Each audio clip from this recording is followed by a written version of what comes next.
The story's author, William Shakespeare, is a man who needs little introduction. A playwright, poet and actor, his reputation has long outlasted his own lifetime, spanning the late 16th and early 17th centuries. Many consider him to be one of the greatest writers of all time, with his plays still being performed in theatres around the world, and countless adaptations of his works still being made for television and film. Of the 38 plays authored by Shakespeare, more than half are set abroad, in places that he clearly had a fondness for and was fascinated by, though perhaps never visited in person.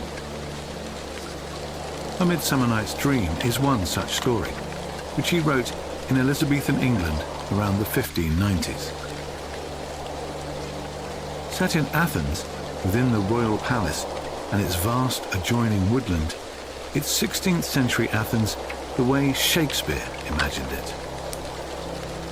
A blend of classical Greek literary elements, myths and glory, mixed with the charm and romance of its altogether English author. The result is a setting that is thoroughly romantic, perfect for a play about love. So let us bring to mind our own Shakespearean vision, beginning first with a sprawling, colourfully painted palace. With its smooth marble floors, soaring columns, and countless roofs and archways, it has all the hallmarks of classical Greek architecture. Indeed, it wouldn't look out of place within the walls of the Acropolis, the ancient sky-high citadel containing Athens' most illustrious buildings. That's not to say that it would be better placed there, amongst the famed statues, temples, and palaces of the past. Few could imagine a happier setting than where the palace currently stands, behind the stunning gardens, against a backdrop of emerald forest. It's a breathtaking sight, and even more so right now, with the final preparations underway for a royal wedding. Here, upon these very grounds, Duke Theseus of Athens will marry the Amazon queen, Hippolyta.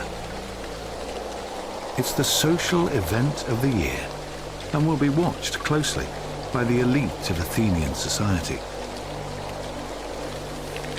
Naturally then, every effort is being made to further beautify the area, with servants busy at work in every direction. One such group is a trio of maids. They're dressed in floor-length blue velvet, with pristine white aprons tied around their waists and matching white bonnets resting upon their heads. They work their way around the allotments at the far east side of the estate, selecting the best-looking fruits and vegetables to be included in the wedding meal. The chosen items are placed into a large wicker basket, of which the maids each have one. And truly, they're spoilt for choice, because everything they encounter smells so fresh and fragrant, and the colours are incredibly vibrant in the morning sunshine. It's for this reason, perhaps, that their spirits seem so high, as they laugh and chatter whilst filling their baskets full of colourful produce. Though perhaps it's the excitement of a royal wedding and all the ceremony and festivities to accompany it. After a short while, each of the maids has filled their baskets with the items required, and so they make their way across the stone path towards the centre of the grounds, where their route takes them up a set of rising steps. To the west of the grounds, the women see other servants like them. Some clean the paving stones lawns and sweep the pathways where the guests might later walk. This is especially true around the pond area, where people often seem to flock, sitting down upon the benches as they gaze at the fish-filled waters. Elsewhere, amongst the flower beds, gardeners tend to the great many blooms that cover the grounds. Every flower is pruned to perfection. From the delicate iris and crocus in shades of purple to the stunning gladiolus in all colours of the rainbow. The rose garden is particularly busy, with maids dotted all around, filling their wicker baskets with flowers for the wedding. Much like our trio of happy vegetable pickers, all of the staff appear in excellent spirits. There's a sense of excitement and pride in the air that's almost tangible. It's in the postures of the servants as they work, their easy expressions and relaxed smiles, the way they greet each other so cheerfully in passing. It's the men who whistle and hum as they sweep the staircase, and those three maids who almost bounce up the steps with baskets swinging at their sides. Eventually, the women reach the top of the steps, where the ground opens out to reveal a huge circular fountain, flanked at the sides by emerald hedges. At its centre is a statue, raised above 3 tiers of crown-like bowls.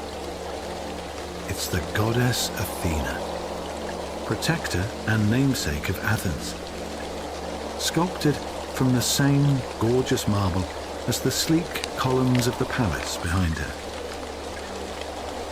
Only right now, she's not alone, because in and around the fountain, workmen are busy.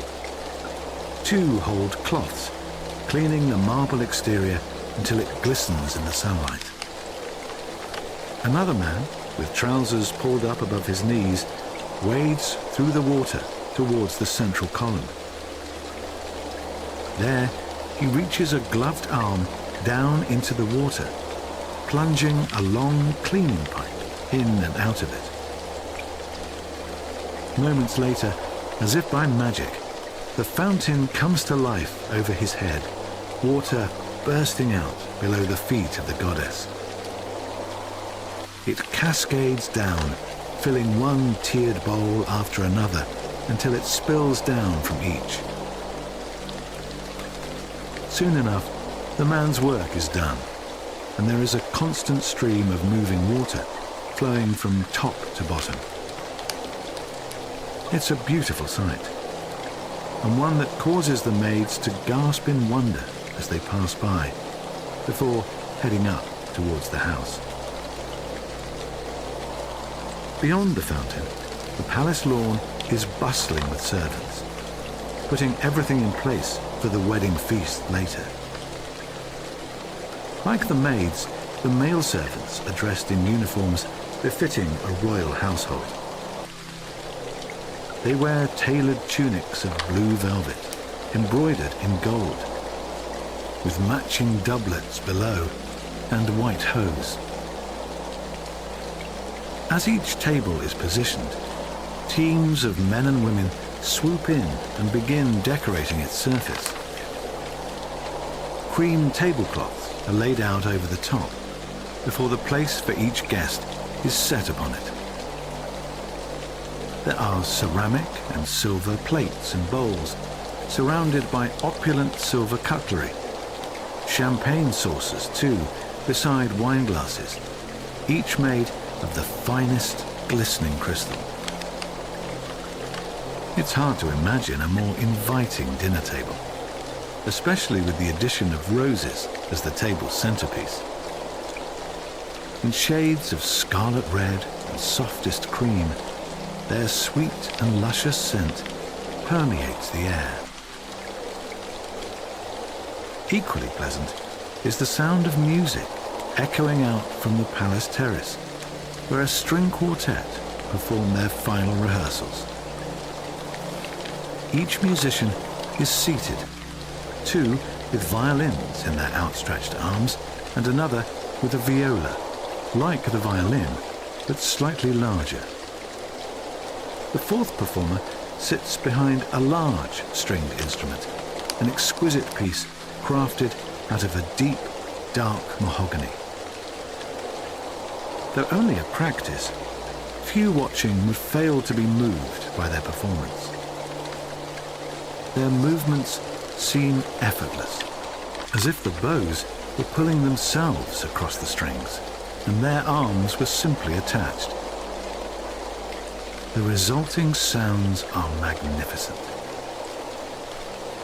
Heard alone, each rich note is as beautiful as it is compelling. But combined in harmony, the quartet produce the kind of music that is felt viscerally by those listening. This doesn't go unnoticed by the maids, who pause their conversation and take in these wonderful sounds.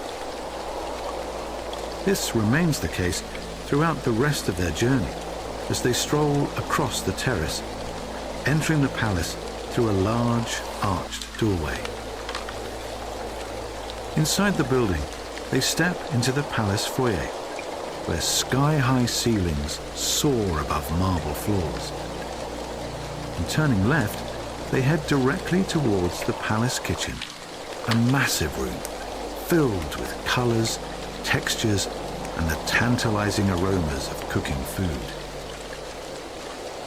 Staff are scattered about the kitchen, rolling pastry on floury surfaces and mixing ingredients in large ceramic bowls. A boy sits beside a fire, occasionally turning a piece of meat on a spit as it cooks above the crackling flames. In other areas of the kitchen, a range of fresh vegetables are being prepared. And it's one such area that our trio visits next, handing over their baskets with merry smiles. These are happily received by the cook and her staff, who empty out their contents amongst mounds of other delicious-looking produce. Once washed and chopped, seasoned and cooked, the vegetables will be included in a diverse range of truly flavoursome dishes. Aside from the kitchen, the rest of the palace is relatively calm. The bride-to-be, Queen Hippolyta, is hidden away in her private chambers upstairs, being pampered and prepared before the wedding ceremony. The Duke wanders throughout the grounds, overseeing the setup for this most important day. At present, he is stood upon the terrace, smiling broadly in his formal wedding suit, as he takes in the sounds of the string quartet. He appears utterly enthralled by what he hears. It's because the Duke is so preoccupied, perhaps, that he fails to notice events occurring nearby. For, on any other day, the usually astute Theseus might have spotted the well-dressed couple heading off into the forest, and recognizing them as the Lady Hermia and the gentleman Lysander, he would likely guess that they were running away to be together. After all, the girl's father openly forbade the lovers to marry, having already arranged a suit between his daughter and another gentleman. According to ancient Athenian law, a daughter must obey the will of her father. And so, despite loving another, Hermia is expected to marry Demetrius. In fact, that very man is marching into the Emerald Forest now, following in the footsteps of the eloping couple. Demetrius, having heard of Hermia's escape, is bent on finding his future wife and bringing her home to marry him. A short way behind him walks Hermia's best friend, the Lady Helena, who loves Demetrius, just as he loves Hermia. Sadly, for each, the feelings are unreciprocated. a heavy burden they carry within them as they search for their loved ones. However, anything can happen within the realms of the woodland, particularly here in the royal woodland, where magic and mystery lie around every corner. For unbeknownst to the humans who wander its depths now, this beautiful forest is home to a great number of magical creatures. Sprites and spirits, elves and fairies, thousands of fairies in fact, gliding about the forest, glowing like fireflies. What's more, the woods are home to the greatest and most magical fairies of all, Oberon and Titania, king and queen of the fairies. In appearance, they are somewhat similar to a human king and queen, being immaculately dressed and bejeweled, with golden crowns upon their heads. But there's an otherworldliness about the pair that sets them apart from mortals. Both are incredibly handsome, with the kind of looks that intrigue and mystify all who see them. Their skin seems to shimmer like stardust, as if they exude magic and wonder from their every pore. Titania is especially beguiling, with her blonde curls flowing loose around her crown and her bright green eyes sparkling like emeralds. Her wrists, ears and neck drip with diamonds, and she wears a stunning gown of velvety rose petals, the same creamy shade as those adorning the tables of wedding guests nearby. Their sweet scent only adds to the Queen's ethereal allure. At present, Titania is seated high up amongst the lush forest canopy. Resting upon a mattress of leaves, feathers and flower petals, she looks every bit the fairy queen. Her servants flutter around her, peas blossom, moth, cobweb and mustard seed, always by her side and ready to attend to her every need. They dance around her, gliding through the air and singing the most beautiful lilting lullabies, until their beloved mistress closes her eyes and drifts into sleep. Elsewhere in the forest, King Oberon is very much awake. Having argued with Titania, who is as stubborn in nature as the king himself, he concocts a plan to punish his fairy queen. High up on the branch of an old oak tree, Oberon meets with Puck, a clever but mischievous spirit with tiny little horns poking out above his hair. He orders Puck to find a certain flower named Love in Idleness. A striking bloom with rounded petals, Oberon explains that the flower will turn from white to purple when struck with Cupid's arrow. The flower's nectar is filled with powerful magic.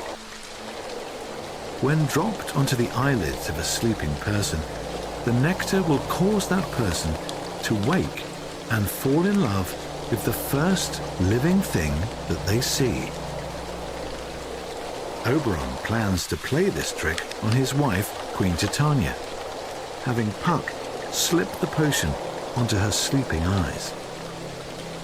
After all, it would be rather embarrassing were the Queen to fall in love with a tree or an animal. A mischievous spirit flies away, ready to do as ordered, while the king remains, resting on the branch of the old oak tree. And it's from here that he observes the two Athenians wandering along the forest floor. Not Lysander and Hermia, the eloping lovers, but Helena and Demetrius. The king watches, captivated, as the lady professes her love for Demetrius, only to be rebuked rather cruelly, and left to wander alone. Seeing the lady's distress, the ever-romantic fairy king hatches a new plan. When Puck returns, potion in hand, Oberon instructs him to use it upon the eyelids of the young Athenian man, hoping to fulfill the Lady Helena's dreams. The only problem is that Puck hasn't actually seen the young Athenian in question, nor does he know of the other couple hidden in the forest, who, at this very moment, have paused to take a nap. And so, when the spirit catches sight of Lysander, fast asleep upon the forest floor, he naturally assumes that this is the man he seeks. Dipping down beneath the boughs of a maple tree, Puck flies gracefully towards him, a trail of gold dust in his wake, only to appear human-sized beside the sleeping Lysander, with the lovely purple flower held in his hand. With his lips curled into a smile, the impish spirit holds the bloom above Lysander's face, allowing a single drop to fall onto his right eyelid, then his left. The drops shimmer on his skin for just a moment before vanishing from sight. Puck vanishes too, believing his mission to be a success, without any knowledge of the impending amusement that will result from his mistake. Because at this moment, the Lady Helena is trudging towards them, having been abandoned by Demetrius. And, still distressed, her vision blurred by tears, she fails to notice Lysander's sleeping body, tripping over his legs and falling onto the forest floor. The Athenian wakes to see Helena on the ground beside him and instantly falls in love, thanks to the magic of the nectar. All thoughts of Hermia fall from his mind as he loudly professes Helena now to be his one true love. What a twisting tale this is, perhaps for Helena more than anyone. Knowing little of the magic of fairies, and having seen the love between Lysander and Hermia, she concludes that she must be the victim of a cruel joke. Lysander must be mocking her, she thinks, and pretending to be in love with her. This only adds to her upset, and she storms off into the forest, cursing Lysander's name. Now, desperately in love, he follows after her, leaving Hermia to sleep alone. Hermia continues to sleep, eventually waking to find Lysander gone. What else is she to do then, but begin searching the beautiful, ethereal forest for her future husband?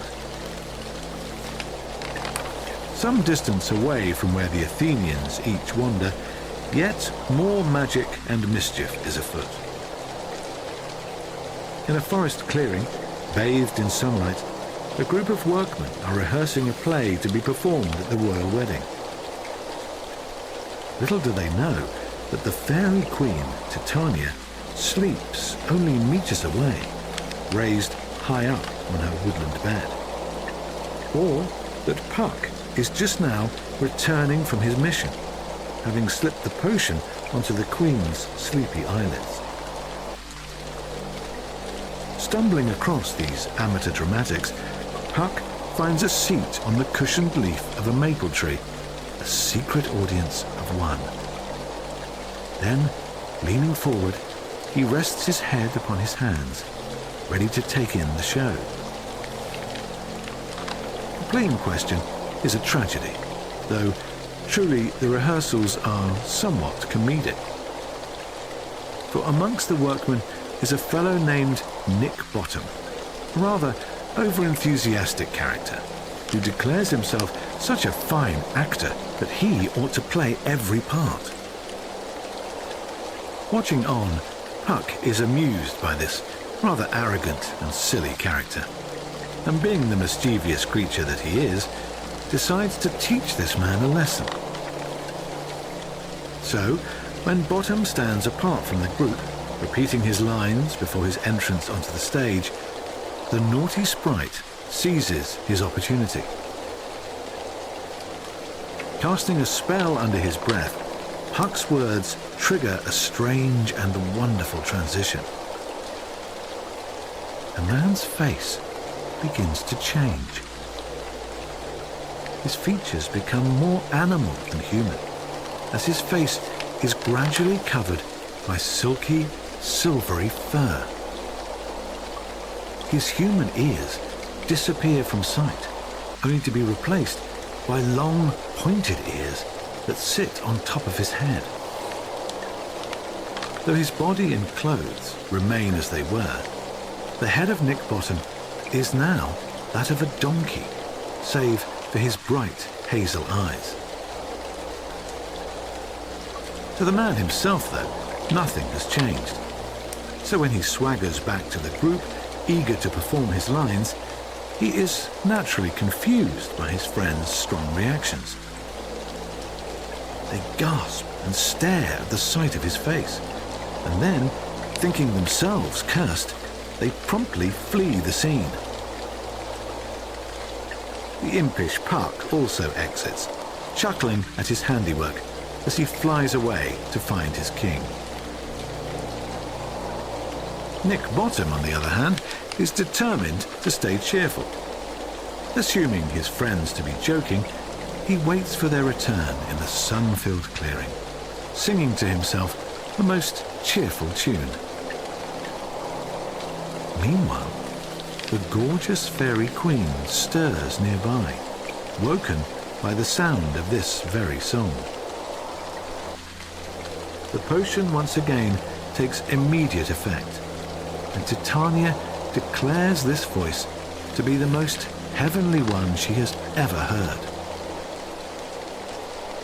Turning over on her flowery mattress, she gazes down upon Nick Bottom, considering him to be the most beautiful, wise, and fascinating mortal that she has ever seen.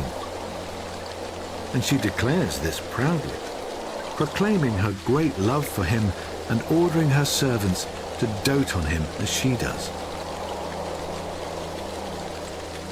Bottom's eyes are soon opened to the world of woodland magic, previously invisible to him. The sprites and spirits, elves and fairies. The fairies fly about him, dancing through the air, singing their enchanting bird-like song. For the first time in his life, Nick Bottom is speechless. Astonished by what he sees, he takes Titania's outstretched hand in an almost trance-like state. She leads him to a tree at the edge of the clearing, where a bundle of cushions rests upon the ground. Ruby red velvet with a trimming of gold tassels, they sit against the trunk of a massive maple tree, the same tree from which Puck cast his spell. Here, upon a throne of cushions, sits Nick Bottom, the fairy queen beside him, gazing adoringly into his eyes. As requested by their mistress, Titania's servants bring plates of food and drink.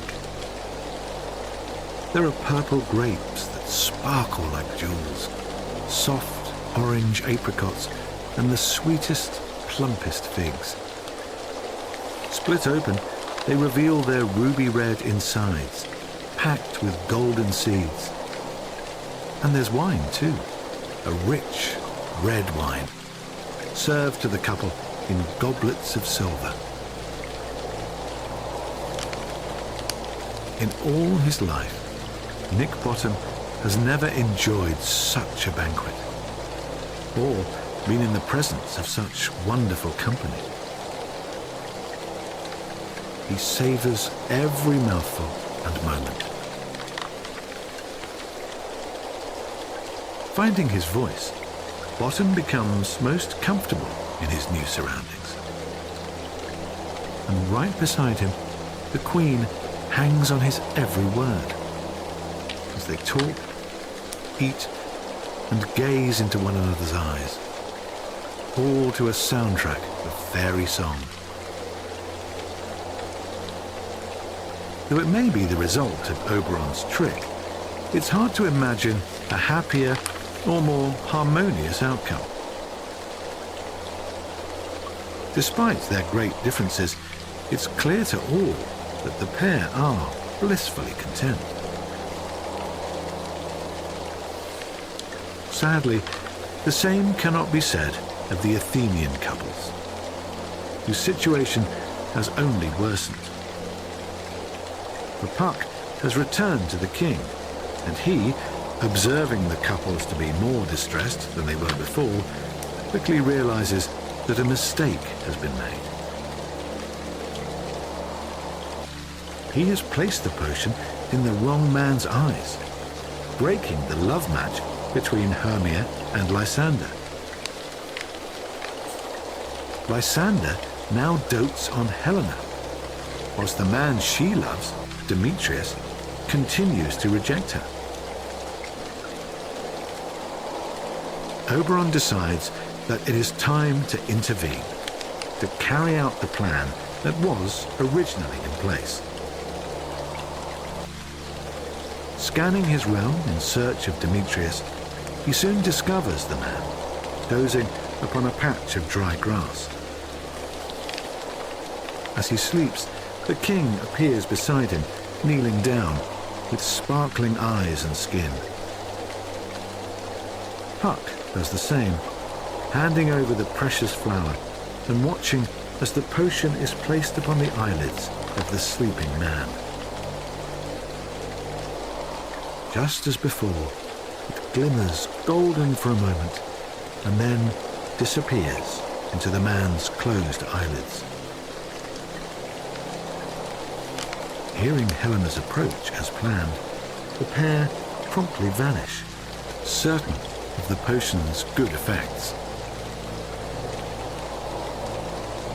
Oberon in particular is keen to see his queen and to observe the effects of the potion upon her. He is somewhat surprised when he does find her, still seated below the tree. Of all that he expected, it was not this. His lovely wife sleeping so happily beside this strange and unusual creature.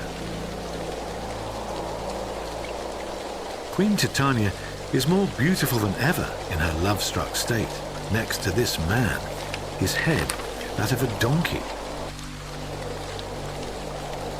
Yet Oberon's own reaction surprises him also. Gone is the upset previously between them, along with any thought to delight in her situation. Instead, he only longs to lie beside his queen, to have her look upon him with affection in her eyes. And so, Oberon motions towards the base of the tree, kneeling beside his queen with the purple bloom in hand. He sniffs at its petals, drinking in the sweet fragrance of love, before placing a drop upon each of Titania's eyelids. Then, setting the flower down, he gently takes her face in his hands and whispers sweet adorations, until she wakes and gazes into his eyes, falling in love with her king all over again. Once more, all is right between the fairy king and queen, and harmony reigns within the forest kingdom. It's a peace felt throughout the woodland by all living creatures. Even the trees seem to exhale in relief, lowering their branches ever so slightly and relaxing their leaves. and the fairies rejoice as Oberon and Titania waltz through the air, a trail of gold dust falling from their feet. Then they disappear hand in hand, leaving the dust to settle upon the ground, a carpet of fallen stars. Of course, for Puck, his work is not yet done. A little more magic is needed for this story to gain its true and happy ending, for peace to be had by the mortals as it is by the fairies. Because at present, the foursome have found each other within the woodland, and confusion abounds. Thanks to the efforts of the fairy king, Demetrius now returns Helena's affection. Having seen her first upon waking, he proclaims that he loves her now more than anyone in the world. In this, then, at least, the fairy's magic has been successfully used. Only Lysander, too, remains in love with Helena, whilst Hermia now is loved by none. This will be the case until the flower's magic is undone. The friends argue, Lysander with Demetrius and Hermia with Helena, until each wanders off in their own direction. Seeing this, Puck goes to work, filling the air with a golden and glittering mist that mystifies the human senses. The air becomes sweet and luscious, like the lovely cream roses on Titania's dress and the tables of the guests at the palace wedding.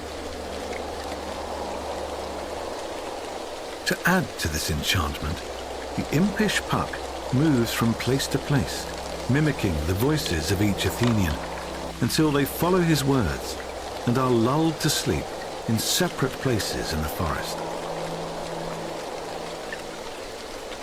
Then, bending down beside the sleeping Lysander, he takes out the flower for the final time.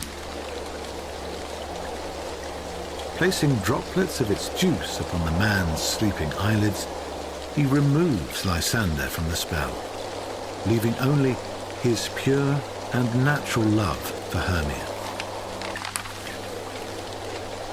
From here, Puck flies back to the woodland clearing, where a peaceful Nick Bottom sleeps alone beneath the tree. And whispering a spell under his breath, he returns the man to his former human self. Then, with a snap of his fingers, he transports Nick Bottom to a bed of grass near the palace gates. There, Bottom wakes, beneath the glow of morning sunshine, thinking himself to have had a most strange and wonderful dream. And off he goes, towards the palace and his fellow actors, eager to perform at the wedding later. Elsewhere, at the edge of the forest, within a meadow of violet bluebells, the four Athenians also stir. Lysander lies beside Hermia, while Demetrius lies beside Helena. None knows the magic that has befallen them, or the amount of time lost within the woodland, whether it be minutes, hours, or even days. Like Nick Bottom, they can only recall a most strange and wonderful dream. The only thing that is clear on this lovely summer's morning is that their former problems are no more. None amongst them are lovelorn or unhappy. Each of the couples is as content as anyone could hope to be. And so, they stroll back towards the palace, where it soon transpires that little time has passed since their many dreamlike wanderings. Duke Theseus is as we left him, seated upon the terrace. Only now his soon-to-be wife, Queen Hippolyta, sits beside him, enjoying the sounds of that marvellous string quartet. Both appear calm and absorbed in the music, though they're happily surprised by the sight of the returning subjects. Even more so to see Demetrius holding the hand of the Lady Helena, an expression of devotion upon his face. Hermia's father sees this too, and comes to join the group now forming on the terrace, protesting still that his daughter must marry Demetrius. Luckily for all, the Duke disagrees. Indeed, he is as much a romantic as King Oberon in the forest, especially now on the morning of his wedding day, with his beautiful fiancée seated beside him. He might not understand quite how Demetrius' feelings have shifted so swiftly without reason. But then again, reason and love so rarely go together, as we very well know, having witnessed the events in the woodland. What's obvious to the Duke is the warmth and affection that exists between Helena and Demetrius, Hermia and Lysander. And so, archaic laws are cast aside, and the couples are invited to marry at the royal wedding, alongside Theseus and Hippolyta. And so they do, marrying upon the palace lawn in the most grand and beautiful ceremony, watched over by family, friends, and Athenian high society. Each of the ladies holds bouquets of roses, picked fresh from the gardens in shades of red and cream. They're everywhere, these flowers, sweet and luxurious, with petals like velvet, twisted around the white wooden arches above where the couples recite their vows, in vases beside chairs where guests watch from the lawn, and on tables too, where all will soon retire, enjoying a banquet like no other, to the sound of stringed instruments. Later, they'll turn and watch the play on the palace terrace, the tragedy performed by Nick Bottom and his fellow amateur actors. Indeed, it will be a performance so awful and so poorly acted that it will lighten the hearts of all who see it. From beginning to end, the play will be punctuated with laughter and smiles. And at its conclusion, the applause of the amused audience will echo throughout the grounds. Then, at long last, with the sky darkened, the wedding shall end, and all shall retire. And step by step, the three happy couples will walk below the stars, husbands and wives now, with hands held tightly. Not just stars, but fairies too. Oberon and Titania, Puck, and many thousands more. They'll fly above, glowing like fireflies, blessing those below with fortune and grace, and wishing upon all a deep and dreamy slumber.